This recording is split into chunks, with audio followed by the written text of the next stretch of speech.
Hi, everybody. Welcome to Ohm Radio Online. Today, my guest is Tuck Terrell, and he is obviously in the yoga space, but comes at it from a healing perspective. Welcome to the show, Tuck. How are you?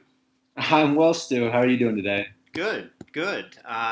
Just want to jump right in it. Why don't you tell people a little bit just about yourself and how you came into yoga and how you kind of use that in your space? So I came into yoga essentially out of necessity. About 4 years ago, playing rugby, I sustained a pretty nasty head injury, a bad concussion that, in a lot of ways, killed me or killed who I was. Essentially, it was one of those injuries where at the time it didn't feel so bad, but about every day for a week, I woke up a little bit less of myself. I ended up having to drop out of school and to deal with the injury because I quite literally could not go to class. And after moving through everything that allopathic medicine had to offer for head injuries, which unfortunately is very limited. And allopathic medicine, unfortunately, it treats a lot more of the symptoms without addressing the source. So all of the mental and emotional issues I was going through as a result of the head injury were not being addressed or were only being addressed as symptoms as opposed to potentially some sort of source of the rest of the problems I was going through. And I was very fortunate that my father, this was about a month after my injury, a month of essentially being told to sit in a dark room and wait, which is the go-to treatment for any head injury these days. Is if it hurts, don't do it. If it bothers you, if it makes you uncomfortable, don't do it. Which in my mind is very silly looking back. Um, so essentially, after about a month of rotting in my childhood room, not being able to read or write or listen to music or do any of these things I love to do, and as well as not being able to connect with my friends, family, or myself, my father actually read an article that was about how the United States military was using acupuncture to treat PTSD and concussions. So I went to my first acupuncture appointment with quite literally nothing to lose.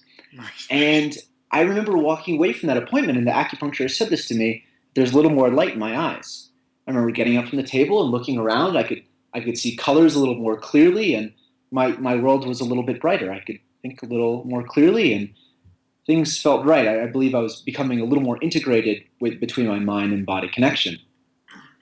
Now, the acupuncturist recommended that I try a yoga class. And I had practiced yoga a couple of times in a gym, just more, it was more stretching than anything else. There was no Yeah. spiritual element to it or emotional element to it. It was just a good stretch in a gym in between rugby matches, essentially. And and so that night, again, with literally nothing to lose, I went to my first yoga class, my first true yoga class. And it was a dreary Monday night in Marblehead, Massachusetts, the town I grew up in. And fortunately, there were only a few people in the class. And the teacher of that class, she's still a very good friend of mine. And it was candlelit and powerful. And I remember walking away again from that class and being like, I don't know what that is, but that's it. That little bit of light, I felt a little more light sort of inside my being that I hadn't felt before in a time of such deep darkness where I couldn't even imagine what light felt like.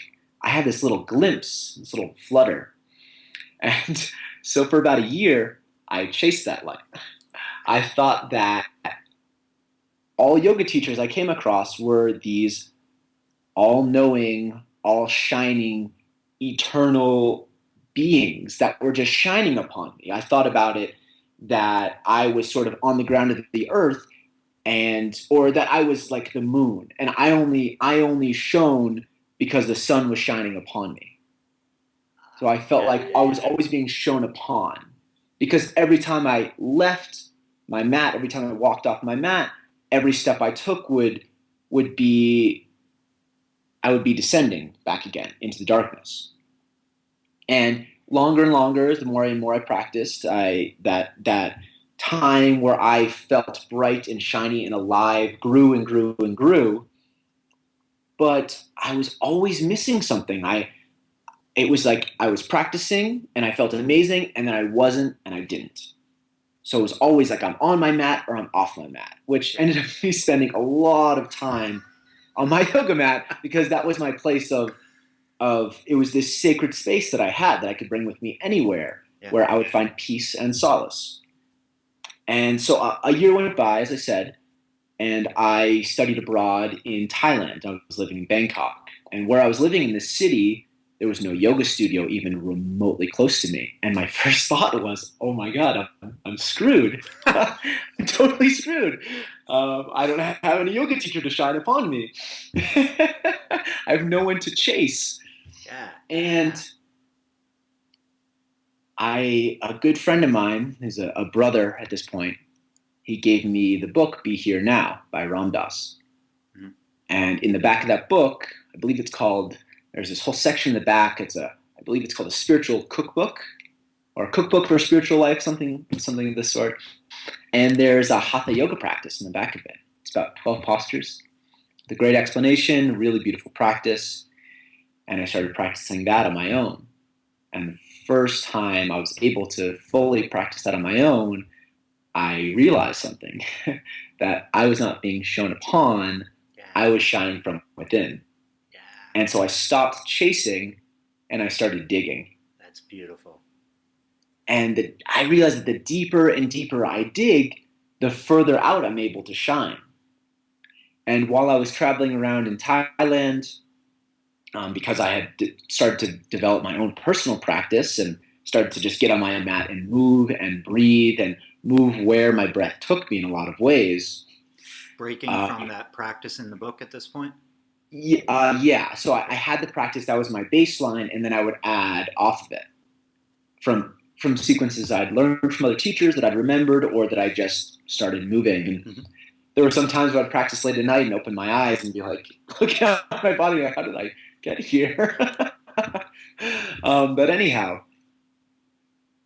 as I was traveling around Thailand with a very good friend of mine, he became interested in the practice. He was an athlete as well. And so I started slowly teaching him, and I practiced with him, and my practice became teaching him how to practice.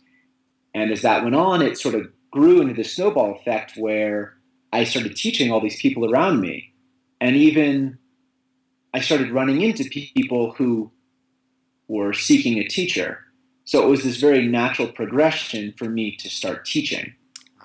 And along my path in Thailand, as we mentioned before, I met a man in northern Thailand through happenstance who introduced me to the practice of Ashtanga. And he taught me the primary series the first day we had met, and that became a very strong part of my practice. And I started moving through and practicing more and more and teaching as much as possible, just it felt natural. So I had gone from this very, almost devastated and decrepit student that was just grasping and chasing and doing anything I could to heal myself. I needed so much help. To finally, I got my feet underneath me and learned my own personal practice. And instead of just helping myself heal, I started teaching others how to help themselves heal. And that became a big part of my being. It has become a very grand part of my being to help others heal.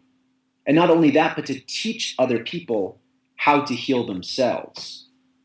I really see each asana and each breath work and every limb of yoga essentially as a tool, particularly the asanas. I'll stick to the physical for a second. Particularly the asanas, I see each asana as a tool that we can sharpen and refine and use in so many different ways. Like you think of Trikonasana or triangle pose. When I first started doing triangle pose, I just see it as a really intense hamstring stretch. As I got deeper and deeper into it, I'm like, oh, this is a heart opener. Deeper and deeper into it, I was like, oh, this is a hip opener. And deeper into it, now I'm like, this is a spine lengthener. So depending on all these little micro movements you make, it can be any one of a number of things. So teaching people how to sharpen and use the tools they already have is a big part of how I like to teach yoga and where I see my place in the teaching community, is Awesome. to make this practice very accessible and very practical as well. I hear so much, so much. I'm not flexible enough to do yoga, or something of the sort. And it's just, oh no, you just have so much opportunity to learn, so much Yeah. space to better yourself. Yeah. It's only up from here. Yeah. Yeah, exactly, exactly. So that's a big piece of how I sort of found my foundation for teaching. And fortunately, right after I graduated from the University of Richmond, where I studied physics, I was very interested in mechanical engineering before the injury. After the injury, I sort of fell away from the very mechanical and structured form of physics, away from the very constructed mathematics, Yeah. and became a lot more interested in quantum mechanics and modern physics and a little more of the esoteric side of it, because it is a very spiritual science. If you look back at all the great physicists, bless you, Thank you. all the great physicists, they were also all philosophers. Right. Yeah, it's a really beautiful connection between the two. So that Um, that mathematical foundation that you had in college and that idea of structure has carried over into the spiritual space, into the It it has, and at first I sort of threw it all away because I quite literally had to build myself anew. And so looking back, what actually happened is I got injured on the left side of my brain, which, if you know, is the analytical side. That's the mathematician. That's the logical side. I was very left-brained before my injury, and out of necessity, I essentially had to use more of my right brain after, which is more of oneness, it's art and music, it's dance, it's movement, it's connection, it's love. Um, so now, being 4 years removed from this injury, I've since begun to integrate the two sides into a number of projects that are really exciting and really beautiful, finally combining my passion for yoga and my original love and foundation of physics. So where that has led me in the last year is in this heart synchronization project, okay. which has Tell me been more. really, yeah, it's been really cool, man. It's been really powerful. So it came to me on a spiritual retreat in Mexico, in this very sacred place called Teotihuacan, which is, there are these massive pyramids there. There was a civilization named the Toltec Hmm. that were there. I don't want to put a date on it, but thousands and thousands of years ago. They predate the Aztecs and the Mayans by thousands of years. And this was a society where every person, whether you were a merchant or a potter or a shaman, every person was a healer. It was The essentially thing. their idea, the way they saw the world. And so on a spiritual retreat there with my acupuncturist, who I love very much, she's a very good friend of mine. Um, we'd been meditating together as a group. There were 17 of us for about 4 days at this point, meditating all these really, very sacred sites, moving through ritual and breathing together, moving together, just being together. So we were all already in this very soft and comfortable space where we were in sync. Things just moved very smoothly, and it was a very cool and beautiful dynamic. So one night, I'm not sure how we got onto the topic, but with a few people, we were starting to talk about the power of our hearts and how, for instance, anatomically, it's very beneficial to lead with your heart. You could relate that energetically as well. Sure. This is the And we one do. thing. Yeah, this is the one thing that I see more than anything else when I'm walking down the street. And I try not to, you know, do body work on people that I see. Is I see this more than anything else. Is this Yeah. this Yeah. and that's just from phone, from car, from computers, and from our mind being all powerful the way we look at the world these days. Anyhow, we were talking about how powerful it is to lead with your heart, and how to really talking about listening to your heart. I remembered from physics classes and then independent research after, our hearts actually emit electromagnetic fields, which can be sensed. And the electromagnetic fields that our hearts emit are much more powerful than those of our brain, energetically and electrically. Not only that, but our heart is actually communicating with our brain more so than the other way around.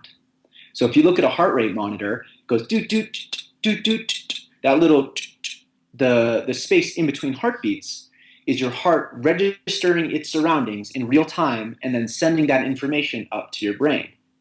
So can the brain receiving it be perceived? Like, is that how? How do you mean? Well, if the how do we know that the boop is going to the brain?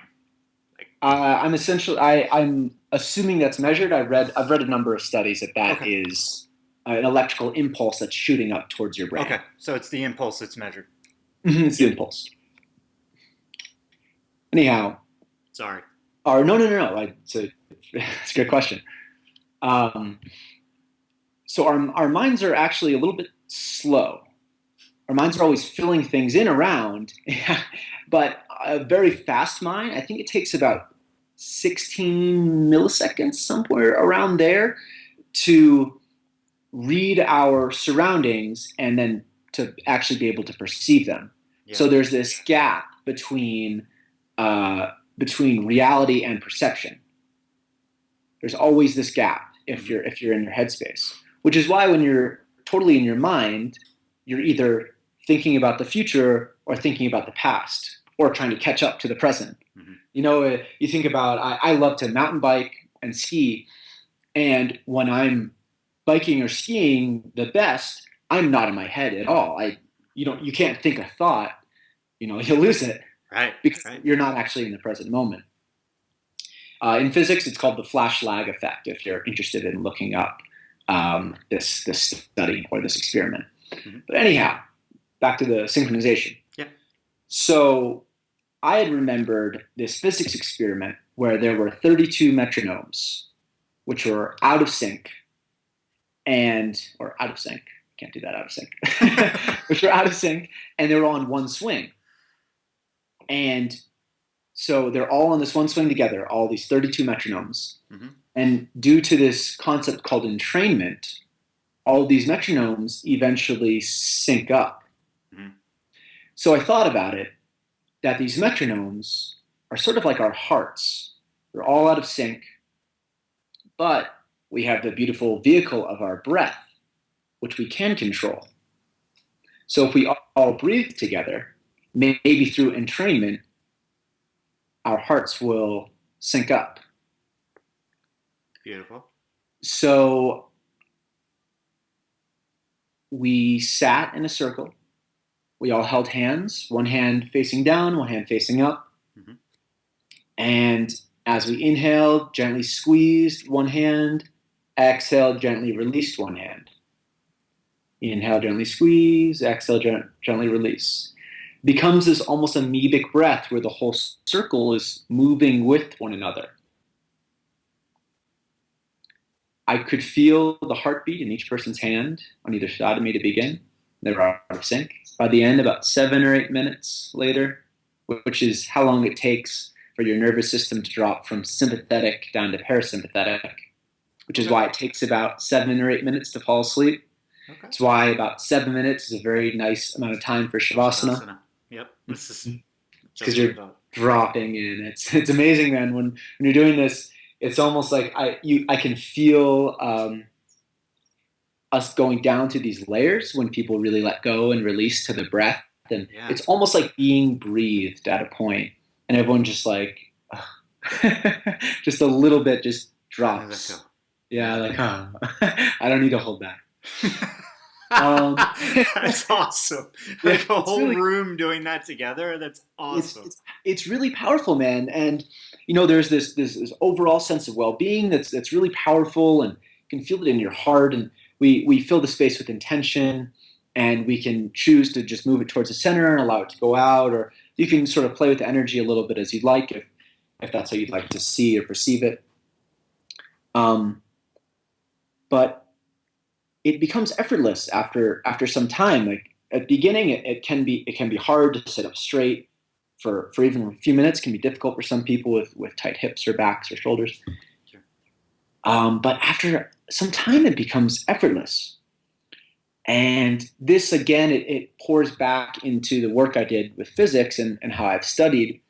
It goes back to the idea of wave theory, where everything happens in waves, from the way subatomic particles move to the way weather works, to conversations, relationships, life and death, night and day. Mm-hmm. Everything happens in waves. Even waves come in waves. Yeah. Funny. So our hearts, the electromagnetic fields they emit, which is in this toroid shape, almost like this donut around our body, can be looked at as a wave. Electromagnetic fields have similar properties to waves in terms of constructive or destructive interference. So a huge tidal wave you can boil down into millions of little ripples which are in sync. Okay. So if you think about our hearts sending out these little ripples in the ocean of the universe, these little like doot doot doot doot doot doot. If we're able to synchronize these ripples together, then we can create a wave. Yeah. And if you've ever surfed before, when you're surfing, if you match the timing, position, and intensity of a wave, then you can ride it almost effortlessly. So once we synchronize our heartbeats and synchronize these little ripples, we can actually create this wave that we all ride together. That's really powerful. It's really cool, man. Yeah. And so the applications of it, and this is all experiential. I've done no analytical research. Right now. I'm starting to either buy or build heart rate monitors. I'm going to start trying to hook them up to my friends and I as we do this and see if it actually is creating these waves together, if we're actually syncing up. But experientially, it's been very, very powerful. I think about this. It's a ground up approach. So I'm starting with my feet on the ground and working my way up. And there are a few institutions, HeartMath being one of them, that is working on this from the head down, doing all these really amazing studies with entrainment. And this is one study that's really powerful. It's a mother and her infant, and showing how powerful and healing it is for that infant to be against her mother's chest. Yeah. Because the hearts are able to sync and the infant's heart can beat more easily. Very powerful. Yeah. So do you, and this might be off the topic, but I'm curious, do you think the idea of our mind needing the proof from an experiment changes how open we are to the experience itself? Certainly so. I've been playing with because I've been giving this as a workshop for yeah, I've seen that. It's pretty awesome. Yeah, I've been giving it as a workshop for a while now. I've been playing with if I should explain it before or afterwards. All right. It's really interesting. So in some spaces, I believe it is important to have that analytical evidence because it allows people to be more open to it, especially in our world at this moment. Everything has to be explained. Yeah. Everything has to be picked apart. And also, if you can't say it in a bullet point, then it's too long to pay attention to. Right. Hang on, I got to tweet that. Yeah, exactly. It was 140 characters. But I have a scientific mind to begin with. I have an analytical mind where once I experience it, I believe it. I've become increasingly spiritual in the last year through personal experience. Yeah. Simply because I've felt it, and I know it to be true in my own body and in my own mind. And if it applies to all else, that's great. And if it doesn't work for you, that's quite all right as well. Yeah. But for something like this, I do believe it's important to have some analytical or scientific understanding of what is actually happening or what is physically happening. Yeah. Because it makes it more accessible for everybody. You know, if again, it goes with the yoga practice. There's so many people. Oh, I'm not flexible enough to do yoga, or I don't. You know, I practice a religion. I don't want to get into yoga. That sort of thing. There's a million excuses why not to start a practice. Mm-hmm. The first thing I'll say is breathing is really good. Stretching is also really good. You Yeah. know, the worst thing a yoga practice can be is a really, really good stretch. Yeah. Yeah. Yeah. At its So, minimum, right? you know, having that physical and analytical and tangible aspect, I believe, is important to make it applicable in our modern world. But it certainly shifts Yeah. in some sense. I I talk a lot about the idea that you can know something, but you can't the ability to experience it, even if you already know it, integrates it into your being, into who you are, into your actual vision of the world. Mm. So it to me that's fascinating that that actually does apply to the heart as being the stronger of the two, right? Because you can read a book to learn something, but you feel it in the heart, and that's amazing that parallels, and that's like the lock on Yeah, the yeah, whatever, the box that says okay, yeah. yep, that's good. Yeah, right. So That's true. yeah, Yeah, right. there's this That one. that's true. That Yeah, that registers as truth. That's perfect. Yeah, totally. exactly. There's this one definition of the heart it's from the Institute Heart Math Okay. that I really really love, and they call our heart our global internal synchronizing signal. So it actually, going back to just what I said before about the constructive interference, the ripples which are in sync, Mm-hmm. creating a bigger wave. It's like when a great esoteric example or everyday example is when you meet someone and if you take away the judgment of your mind, you either vibe with them or you don't. You know, Yeah. you're like, oh, like I like your vibe, or like, you know, it's like you don't know why. You're just like, oh, I like this guy. Yeah. You know, Vibe and or juju. Yeah, they have no yeah, no definition. You can't. It's yeah, just something. definition. But vibe comes from vibration. Right. So essentially, it's your heart sensing their heart, which is really cool because if your hearts are somewhat in sync, then you'll create this bigger wave and you can get into those conversation spaces with people where it's almost effortless, you Yeah. know, and you can just vibe. And even when we first met and first had our first conversation after 10 days of silence, which certainly helps get in that same space, but we talked for so long and it was entirely effortless because we were Yeah. just sharing and Yeah. sort of riding that wave we had created together. Yeah. Yeah. That's a great example because it totally did that Yeah, experience of being able to just instantly connect with someone don't really know from Adam, so to speak. yeah, It was a cool experience. So viewers, yeah, he's legit. He's talking yeah, about. yeah. Hey, I wanted to kind of catch up on one thing though. Your healing work has actually kind of gone outside of the traditional yoga box, but you're still kind of focusing on yoga as you do it. Craniosacral therapy, and you're starting to now want to do acupuncture yourself. Can you just kind of just chat a little bit about what the other spiritual where you're doing the healing, you're applying the healing rather than helping people heal themselves. So with a lot of that work, including acupuncture, I still believe it has to. It still is not necessarily I am the one doing the healing. Sure. I am helping the other person heal. I am I am sort of giving them the keys to open the doors themselves.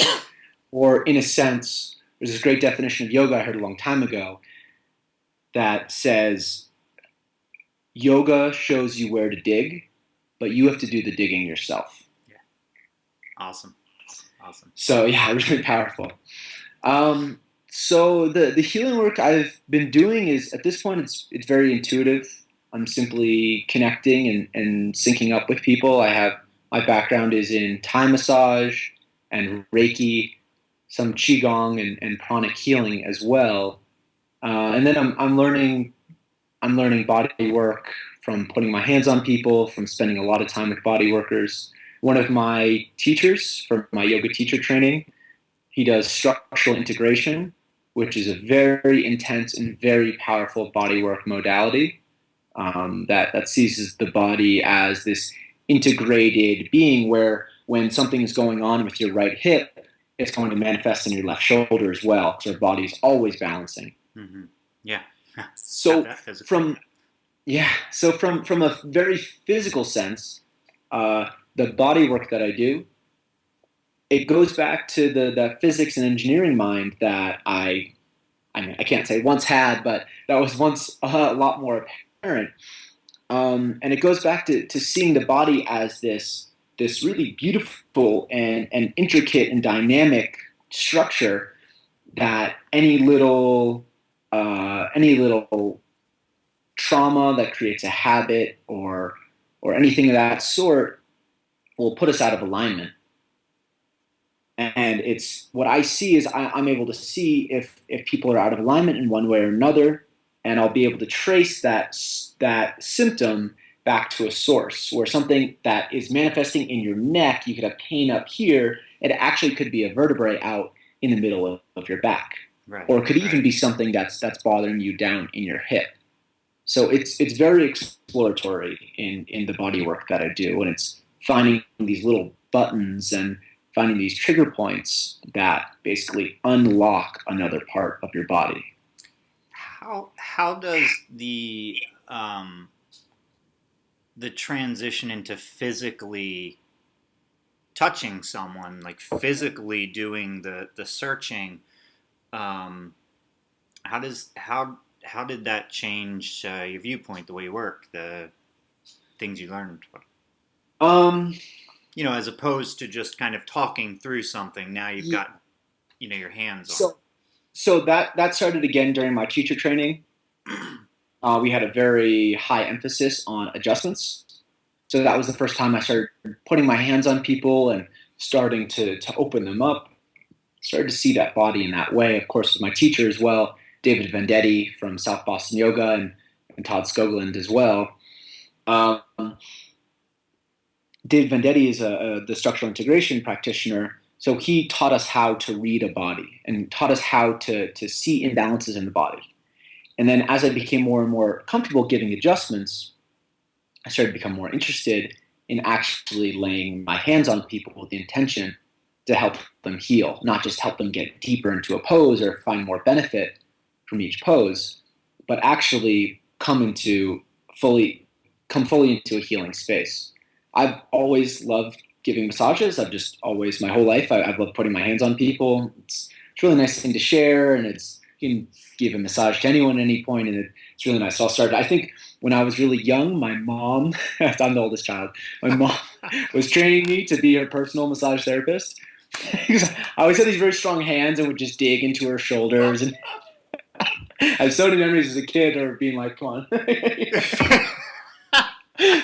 I think my mom very much for training me from a young age, That's great. whether it That's be so great. only for her personal benefit or not. I've no Certainly, doubt. it's helped me get to where I am today. Clearly, she had a lot of foresight. Um, but so I went into a Thai massage training last year. So that was about a year and a half after my yoga teacher training. And I went into that because I wanted to learn a little more of the tools and ideas behind how to help someone's body physically heal. Oh, okay. So after that, I moved down to Panama this past winter. I was living on the island of Bastimentos down there, living a very good life for about 4 months, and was doing Thai massage almost every day, teaching yoga every day, and bartending at night for bed, and surfing the days away in between. Which is also how I learned a lot more about the heart synchronization and learning about the waves, Yeah. how to match the waves and what it really means and how waves actually do come in waves as well. Um, so it's been I've learned almost entirely experientially. I've learned by putting my hands on as many people as possible, and I'll meet someone and they'll just come up to me and they'll be limping or something, will grab their leg or arm, and they're just I don't know if it's because they're around me, and even if I've never met them before, they're just like shoulder, and I just go up and I'm like, oh, do you mind if I put my hands on it? And I just put my hands and I explore. I'm like, oh, here's the source right here. Oh, you have a knot back here. Boom, release. Nice. So I've learned mostly by putting my hands on as many people as possible Yeah. and learning the body that I'm very kinesthetic in that sense. So I put my hands on as many people as I can, always with the intention to heal. Um, so I entirely forgot your question. I'm not sure if I answered it. Yeah. I just I think. that's the way conversations are supposed to go. Yeah, exactly. Yeah, totally. Dude, thank you so much for sharing this and the cool little physics information, how our kind of Yes, our of course. body works, and I'm always fascinated that science can prove what tribal people have known for before written time. You know, Yeah. um, so again, Tuck, thank you so much for coming on the show today. If you guys want to learn more about him, you can check out the comments below, and I have a link to his website. Okay. Thank you so much, Stu. All right, anything you want to say just before we leave off here? I guess I'll share my the intention I've had for about a year actually since I met you is simply peace, love, harmony, and happiness. Awesome. Thank you all so much. Yeah, thank you. Peace.